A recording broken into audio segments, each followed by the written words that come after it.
গাড়ির চাকা ঘোরে না। মনের দুঃখে কষ্টে অবশেষে ওই জায়গাতেই বসে বসে লিখেছিলাম কবিতা, প্রিয় শহর ঢাকা। ঢাকার যে বাস্তব চিত্র সেটা আমার লেখার মাঝে তুলে আনার চেষ্টা করেছি। প্রিয় সুধী, হাতে যে বই আপনারা দেখছেন এই বই আমার লেখা। এরকম অসংখ্য বই এই বুকের মাঝে ধারণ করা, কিন্তু এই নিয়তির নির্মম পরিহাস। বাস্তব বড় কঠিন, বাস্তবের কাছে আবেগের কোনো স্থান নেই।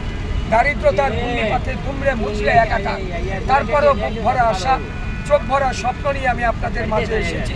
ছোট্ট একটা অনুরোধ, বইগুলির যে কোনো স্থান থেকে আপনারা একটু পড়ে দেখুন।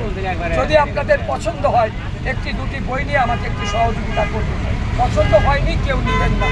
আমার এই লেখালেখির অর্থ দিয়ে সমাজের ঝরে যাওয়া হত দরিদ্র এতিম বাচ্চা, যাদের মা নেই বাবা নেই, আমি তাদের জন্য একটা শিক্ষা প্রতিষ্ঠান করে এই নিষ্ঠুর পৃথিবীকে বিদায় সালাম জানাতে চাই।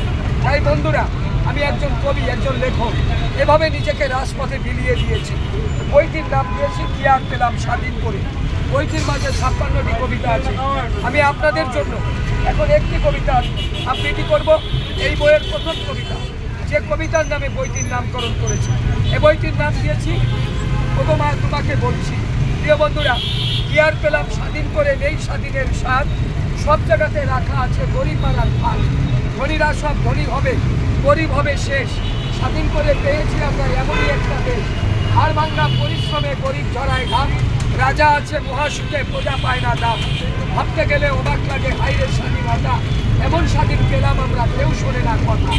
দুর্নীতি আজ এত চাঙ্গা, পঙ্গু করেছে দেশ, দেশের টাকা ওরা এই দেশকে করেছে শেষ।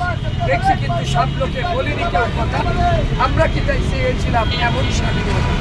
প্রিয় বন্ধুরা, বই নেবার জন্য নয়, অনুরোধ করছি পড়বেন, ভালো লাগলে নেবেন, দাম বেশি না, বললে নিতে হবে তাহলে।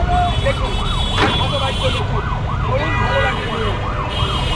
আমার এই বই কিন্তু সারা পৃথিবীতে ভাইরাল, আপনারা অনেকেই দেখেছেন। দেখেছেন? আমি নিছি। ও বই নিছেন, আলহামদুলিল্লাহ। দেখুন বন্ধুরা, ভালো লাগলে নিয়ে। বলতেছি বাবা, দাম বেশি না। আমি ওই মানুষ না আপনার হাতে বই দিয়ে টাকা চাইবো, দাম বেশি, এটাও আমি না। আমি বলবো আপনার ভালো লাগলে আমাকে সহযোগিতা করবেন।